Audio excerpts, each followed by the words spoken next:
Hello friends, welcome to செவிலியர் உலகம். இன்றைக்கி பலரும் பாதிக்கப்படுற ஒரு விஷயம் இருமல், மூக்கடைப்பு. அதுவும் இரவில் படுத்ததுக்கப்புறம் அதிகமாக இருமல் தான் வரும். இதனால் தூக்கம் இல்லாமல் தவிக்கிற ஒரு சூழ்நிலை உருவாகும். இந்த பிரச்சனையை தீர்க்கிறதுக்கு சில வீட்டு வைத்திய குறிப்புகள் இருக்குது. அதை பற்றி தான் இந்த வீடியோவில் நம்ம பார்க்க போகிறோம்.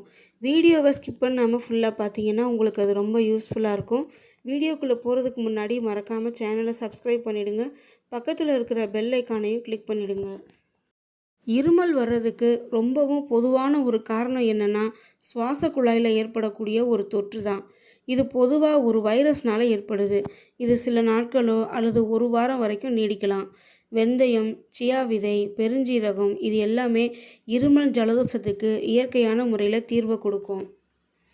இரவு நேரத்தில் வர்ற இருமலை தடுக்கணும்னா தொண்டைக்கு இதமளிக்கிற மாதிரி இஞ்சி டீயோ அல்லது மஞ்சள் டீயோ செஞ்சு தூங்க போகிறதுக்கு முன்னாடி குடிக்கலாம்.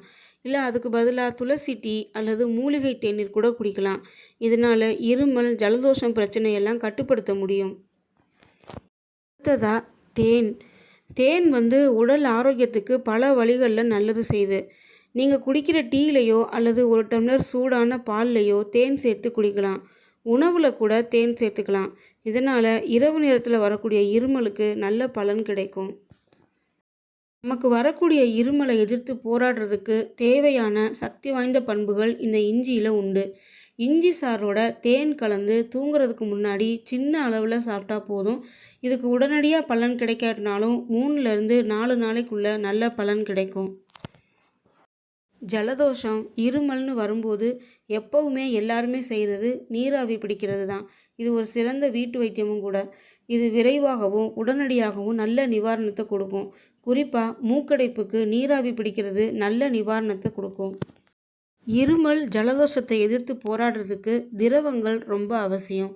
சூடான திரவங்களை குடிக்கிறதுனால இரவில் வரக்கூடிய இருமல்லிருந்து நல்ல நிவாரணம் கிடைக்கும். சூடான மஞ்சள் கலந்த பால் அல்லது சூப் இது எல்லாமே இரவு நேரத்தில் இருமலை எதிர்த்து போராடுறதுக்கு உதவி செய்யுது. உங்களுக்கு தொடர் இருமல் வரும்போது, அதுவும் இரவு நேரத்தில் அதிகமாக இருக்கும்போது இந்த மாதிரி கை வைத்தியத்தில் ஏதாவது ஒன்று செஞ்சு பார்த்தீங்கன்னா கண்டிப்பாக உங்களுக்கு நல்ல பலன் கிடைக்கும். ஓகே ஃப்ரெண்ட்ஸ், இந்த வீடியோவில் நான் சொன்ன இந்த எளிமையான குறிப்புகள் உங்களுக்கு பிடிச்சதுன்னா இந்த வீடியோவை லைக் பண்ணுங்கள். உங்கள் ஃப்ரெண்ட்ஸ் அண்ட் ஃபேமிலி மெம்பர்ஸ் தெரிஞ்சவங்க எல்லாருக்கும் இந்த வீடியோவை நீங்கள் ஷேர் பண்ணுங்கள். சேனலை சப்ஸ்கிரைப் பண்ண மறக்காதீங்க. இந்த வீடியோ பற்றின உங்களுடைய கருத்துக்களை கமெண்ட்ஸ் பாக்ஸில் மறக்காமல் எனக்கு தெரியப்படுத்துங்க. தேங்க்யூ.